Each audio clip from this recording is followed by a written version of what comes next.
Everyone, welcome back to the doctor Adda 247। मैं हूं शिप्रा तिवारी। बहुत बहुत स्वागत है मेरे प्यारे बच्चों। कैसे आप लोग? उम्मीद कर रही हूं बहुत ही शानदार, जबरदस्त और जिंदाबाद होंगे। सो आज हम बात करने वाले हैं कुछ क्वेश्चंस की। कौन से क्वेश्चन? सिलेबस के क्वेश्चन? ना ना ना ना ना ना ना, ये क्वेश्चन स्टूडेंट्स ने पूछे हैं एनटीए के लिए, एनटीए से। तो एनटीए का जवाब उसमें क्या है वो हम देखेंगे। मैं कुछ पॉइंट्स के बारे में बात करूंगी, इसमें बहुत सारे पॉइंट्स हैं। ये बहुत ही छोटा वीडियो है जिसमें मैं काम की बात करूंगी, क्योंकि बहुत सारी चीजें आपको ऑलरेडी पता है। ठीक है, तो फटाफट से इस वीडियो को सुनिएगा। करीब आपके 10 मिनट लगेंगे, 10 मिनट में कहानी पूरी खत्म हो जाएगी। चलिए शुरू करते हैं। आपको पता है नीट यूजी क्या है? एग्जामिनेशन है अंडर ग्रेजुएट स्टूडेंट्स के लिए। आपको पता है एनटीए क्या है? एनटीए वो एग्जामिनेशन कराने वाली बॉडी है जो आपको एग्जामिनेशन कराती है, साथ ही साथ ये जेई का भी एग्जामिनेशन कराती है। NEET, when was the NEET 24 conducted and result आया कब है ये भी आपको पता है, ये मुझे बताने की जरूरत नहीं पड़नी चाहिए। कितने लैंग्वेजेस में होता है? 13 लैंग्वेजेस में एग्जामिनेशन होता है। कितनी सिटीज में होता है? 571 सिटीज में एग्जामिनेशन कराया जाता है, जिसमें Abu Dhabi, Dubai, Bangkok, Colombo, Doha, Kathmandu, Kuala Lumpur, Kuwait, बहुत सारी और बाहर की सिटीज में भी एग्जामिनेशन होता है। ठीक है, इसके साथ साथ नीट यूजी एग्जामिनेशन में आप एमबीबीएस में एडमिशन लेने के साथ साथ आप किस और कोर्स में एडमिशन ले सकते हैं? आप बीएससी नर्सिंग में एडमिशन ले सकते हैं, साथ ही साथ आप बीवीएससी में एडमिशन ले सकते हैं, मतलब वेटनरी साइंस में भी एडमिशन ले सकते हैं, और आप एग्रीकल्चर कोर्सेज में भी एडमिशन ले सकते हैं। नीट के स्कोर कार्ड के साथ आपको 15% का कोटा मिल जाता है। ठीक है, फिर उसके बाद एनटीए का क्या रोल है? एनटीए वो ऑर्गेनाइजिंग बॉडी होती है जो एग्जामिनेशन को कंडक्ट कराती है, आपका रिजल्ट जनरेट करती है, आपका स्कोर कार्ड जनरेट करती है, आपकी ओएमआर को चेक करती है और स्टूडेंट्स को रिजल्ट देती है। उसके बाद हाईलाइट्स क्या है ये आपको इस वेबसाइट पे मिल जाएंगे nta.ac.in पे। ठीक है, एग्जामिनेशन के। उसके बाद क्या इंक्रीज हुआ है? ऑब्वियसली पिछले कुछ सालों में आपका जो परसेंटेज है एग्जामिनेशन का वो काफी ज्यादा इंक्रीज हो चुका है। 16.85% टोटल रजिस्ट्रेशन इंक्रीज हुए हैं, जिसमें 15.71% मेल इंक्रीज हुए हैं और 17.84% फीमेल इंक्रीज हुई हैं। चलिए, और ये कैटेगरी वाइज कितना इंक्रीज हुआ है कुल मिलाकर मैं आपको बताऊं कि लास्ट टाइम 21 लाख बच्चों ने एग्जामिनेशन दिया था, इस बार करीब 24 लाख बच्चों ने एग्जामिनेशन दिया है। ठीक है, कितने कैंडिडेट क्वालिफाई हुए हैं? इस बार करीब 13,16,000 कैंडिडेट क्वालिफाई हुए हैं। ठीक है, उसके बाद कौन कौन सी फंक्शनरीज नीट के एग्जामिनेशन को कराने में इन्वॉल्व होती हैं? बहुत सारे लोग इन्वॉल्व होते हैं। ठीक है, करीब 2.13 लाख जो है तो फंक्शनरीज इन्वॉल्व होती हैं नीट एग्जामिनेशन को कराने के लिए, जिसके अंदर सेंटर सुपरिटेंडेंट, कोऑर्डिनेटर्स, इन्विजिलेटर, ये सारे लोग आते हैं। उसके बाद सबसे अधिक सिलेक्शन पूरे इंडिया में किस में होता है? उत्तर प्रदेश के कैंडिडेट सबसे ज्यादा, फिर महाराष्ट्र और फिर राजस्थान। फिर उसके बाद क्या है? सिलेबस रिवाइज हुआ है। जी हाँ, इसी साल नीट का सिलेबस रिवाइज हुआ है। ठीक है, एनटीए जो है सिलेबस को प्रिसाइज करना चाहता है ताकि आप एक ही जगह से एक कंसाइज कंसोलिडेटेड इंफॉर्मेशन पढ़ें और एग्जामिनेशन दें। ठीक है, क्या आप अपनी नीट आंसर की को चैलेंज कर सकते हैं? जी हाँ, बिल्कुल चैलेंज कर सकते हैं। आपको पता होगा कि कैंडिडेट जो होते हैं वो अपनी आंसर की को चैलेंज कर पाए थे इस बार 29 मई से 1 जून तक, 1 जून 11 बजे तक। ठीक है, फिर उसके बाद जो आंसर की आती है वो 3 जून को, फाइनल आंसर की जो है 3 जून को आ जाती है। पर इस बार फिजिक्स के क्वेश्चन में गड़बड़ हुई, जिसकी वजह से जो फाइनल आंसर की है वो 4 जून को रिलीज की गई। ठीक है, क्या स्टूडेंट अपनी ओएमआर को देख सकता है? जी हाँ, स्टूडेंट 29 मई से लेकर 1 जून तक 11 बजे तक अपनी ओएमआर देख सकता था, उसे डाउनलोड कर सकता था। उसके बाद जो कंपनसेटरी मार्क्स दिए गए थे, ठीक है, वो क्यों दिए गए और किन्हें दिए गए वो देखते हैं हम। तो रिट पिटीशन बहुत सारे स्टूडेंट्स के द्वारा फाइल की गई है नीट 24 एग्जामिनेशन के बाद, और इस रिट पिटीशन को पढ़ते हुए बहुत सारे रिट पिटीशन आई। ठीक है, नेक्स्ट क्वेश्चन ये है कि जो आपकी ग्रेवियंस रिड्रेसल कमिटी है वो कंपनसेटरी मार्क्स जो टाइम लॉस के लिए दिया है वो क्यों दिया गया है? ध्यान से सुनिएगा। Writ petition honourable high court में दायर की गई, जिन रिट पिटीशन को ध्यान में रखते हुए, मद्देनजर रखते हुए सीसीटीवी जहां से भी वो कैंडिडेट था उस सेंटर के सीसीटीवी फुटेज को निकाला गया और ये पता चला गया भाई उनके साथ लॉस ऑफ टाइम हुआ है, पेपर लेट डिस्ट्रीब्यूट हुआ, कहीं कुछ भी बहुत सारे कारण थे जिसकी वजह से उनका टाइम लॉस हुआ, उन्हें ही कंपनसेटरी मार्क्स दिए गए हैं। ठीक है, कंपनसेटरी मार्क्स कैलकुलेट कैसे किया गया ये पहले भी आपको एनटीए ने अपने सर्कुलर में निकाल के बताया था कि एपेक्स हाई कोर्ट के द्वारा एक जजमेंट पास किया गया था 13/6/2018 को। ठीक है, इस जजमेंट के हिसाब से, इस जजमेंट के जो कि क्लैट एग्जामिनेशन के लिए था, उसमें जो आपका कॉम्पनसेटरी मार्क्स को या ग्रेस मार्क्स को देने का फॉर्मूला कैलकुलेट किया गया था, वही फॉर्मूला यहाँ पर अप्लाई किया गया। इस पर बहुत विवाद हुआ है कि भाई वो तो ऑनलाइन एग्जामिनेशन के लिए था, ये तो ऑफलाइन एग्जामिनेशन के लिए, आप दोनों को कंपेयर कैसे कर सकते हैं? पर फिलहाल के लिए यही फॉर्मूला अप्लाई किया गया है। ठीक है, क्या कैंडिडेट्स जो हैं, बहुत सारे कैंडिडेट्स को 718 और 719 मार्क्स मिले? नहीं, सिर्फ 2 कैंडिडेट्स को 718 और 719 मार्क्स मिले हैं। क्या 1563 जो स्टूडेंट्स जो एनटीए ने बताया, क्या इनके अलावा किसी को ग्रेस मार्क्स मिले? नहीं, इनके अलावा किसी और को नहीं मिले हैं। ठीक है, जो 44, ध्यान से सुनिएगा, जो 44 टॉप स्कोरर हैं जो 720 आउट ऑफ 720 हैं, ठीक है, मुझे ये बताइए, या क्वेश्चन ये पूछ रहे हैं कि क्या फिजिक्स के उस क्वेश्चन की वजह से इनको 720 मिले? नहीं, 720 आउट ऑफ 720 वाले जो स्टूडेंट हैं, ठीक है, उनको कॉम्पनसेटरी, उनको फिजिक्स वाले, देखो, no previously stated compensatory marks were solely given to the address to the loss of time.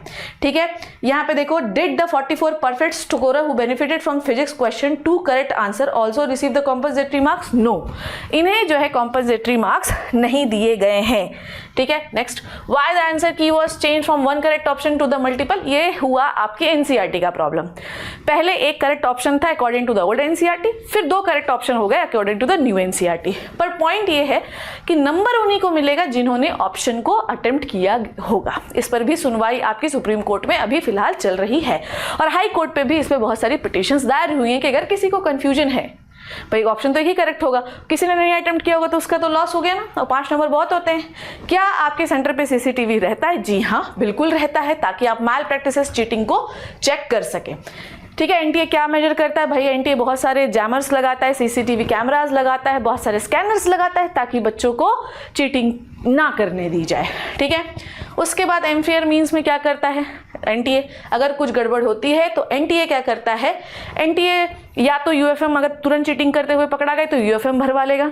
ठीक है, अगर एनटीए को बाद में पता चलता है कि कुछ गड़बड़ हुई है तो वो कुछ सालों के लिए आपको एग्जामिनेशन से बार कर देगा, आने ही नहीं देगा।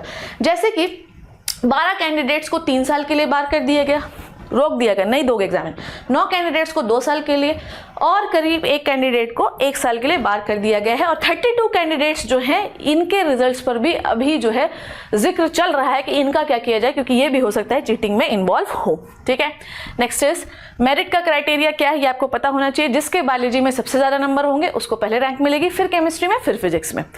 ऐसे ही ध्यान से सुनिएगा, उसके बाद मेरिट की डिसाइड करने का क्या है, जिसने सबसे कम गलत क्वेश्चन बायोलॉजी में किए होंगे उसको पहले रैंक मिलेगी, फिर केमिस्ट्री में, फिर फिजिक्स में। ठीक है, और असेंडिंग ऑर्डर में एप्लीकेशन के हिसाब से जो आपकी मेरिट होती है वो डिसाइड होती है। तो ये क्राइटेरिया है, ये बहुत ही कॉमन क्राइटेरिया है, लास्ट ईयर भी यही अप्लाई किया गया था। नेक्स्ट इज कितने कैंडिडेट्स क्वालिफाई किए गए हैं, ये डिटेल आपको पढ़नी है। इस डिटेल में कोई बहुत बड़ी ऐसी कोई बात नहीं है। नेक्स्ट पॉइंट जो है, अब 2024 में बहुत सारे कैंडिडेट को बहुत सारे फुल मार्क्स क्यों मिले? ठीक है, अब एनटीए का कहना यह है कि हमें, जब हमने आंसर की रिलीज की, जब हमने पहली आंसर की रिलीज की तो इतने सारे फुल मार्क्स नहीं थे, फिर 13,373 चैलेंजेस आए। ठीक है, जिसमें फिजिक्स के उस एक क्वेश्चन पे बहुत सारा विवाद हुआ। इस विवाद के बाद 67 कैंडिडेट जो हैं उनको 720 आउट ऑफ 720 मार्क्स मिले। ठीक है, जिसमें 44 पर अभी भी देखो 67 कैसे हुए, पहले 67 नहीं थे। ठीक है, जब फिजिक्स के क्वेश्चन का एक लोचा हुआ, फिर वो फिजिक्स का क्वेश्चन जो है उसमें 2 ऑप्शन करेक्ट बताए गए, उसके बाद 44 ऐड हुए, मतलब 67 पहले नहीं थे, 44 ऐड होने के बाद जो है 720 आउट ऑफ 720 मार्क्स 67 स्टूडेंट्स के बने थे, नहीं तो उसमें 44 स्टूडेंट्स के पहले नहीं थे, ऐसा उनका कहना है। ठीक है, तो परफेक्ट मार्क्स जो हैं, है ना, वो इस फिजिक्स के क्वेश्चन की वजह से मिले, उनका ऐसा कहना है।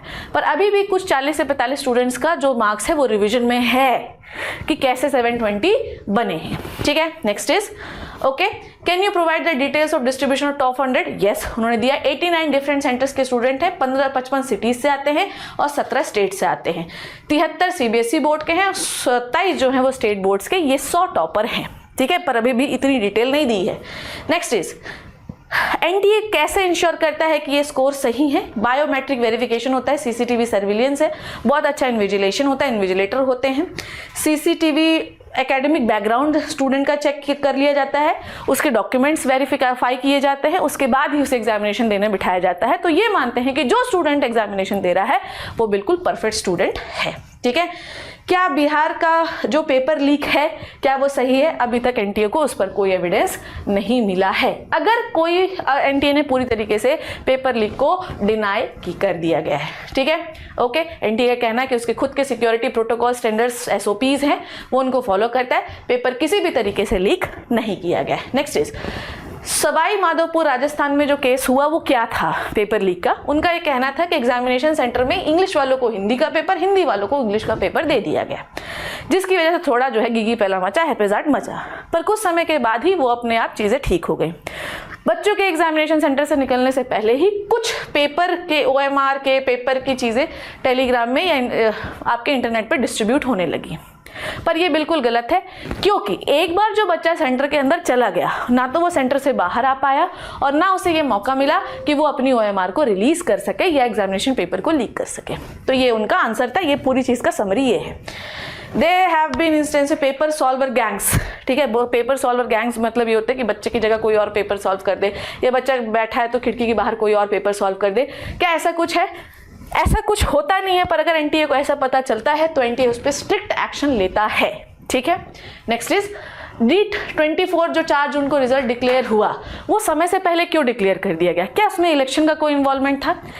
एनटीए और एनएमसी ये दोनों मिलकर रिजल्ट को डिक्लेयर करते हैं, और एनटीए का कहना है कि जब भी एग्जामिनेशन होता है तो रिजल्ट 1 महीने के अंदर डिक्लेयर कर दिया जाता है, ठीक है।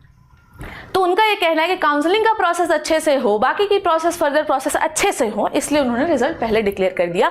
इलेक्शन का उससे कोई लेना देना नहीं है। ध्यान से सुनिएगा ये वाली बात, ठीक है, ओके।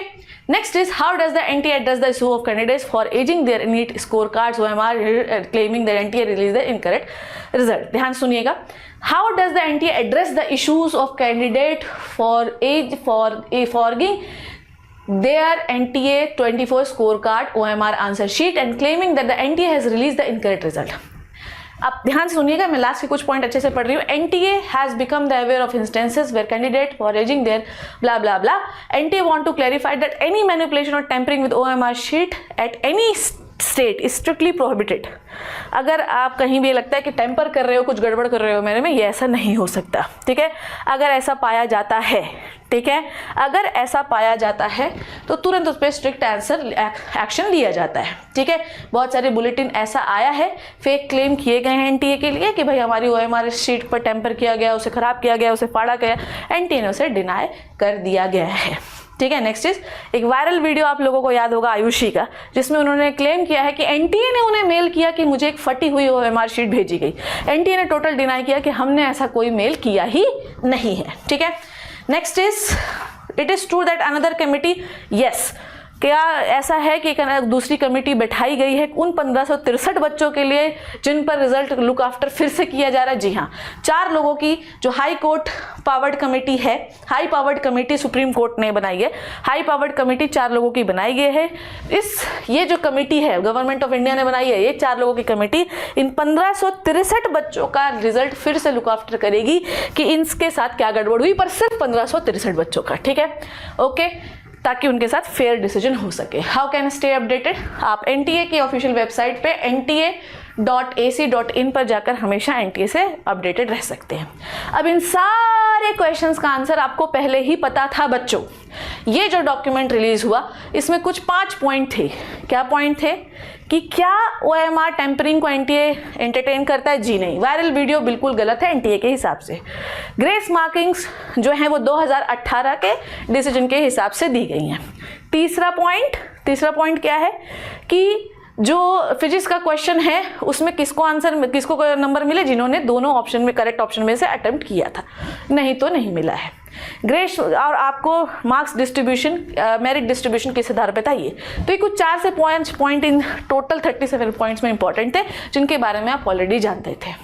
अब फिर से क्वेश्चन वहीं घूम के आता है कि क्या एनटीए के द्वारा दिए गए ये सारे आंसर जो आप ऑलरेडी जानते थे, क्या ये सही हैं? अगर ये सही हैं तो फिर लोग इतना हल्ला क्यों मचा रहे हैं? और अगर लोग इतना हल्ला मचा रहे हैं तो कुछ ना कुछ तो गड़बड़ है, और अगर कुछ गड़बड़ नहीं है तो सच हमेशा सामने आता ही, छुपता नहीं। देखते आगे क्या होता है। I hope you learn and enjoyed the video. Thank you so much बच्चों, टेक केयर, बाय बाय।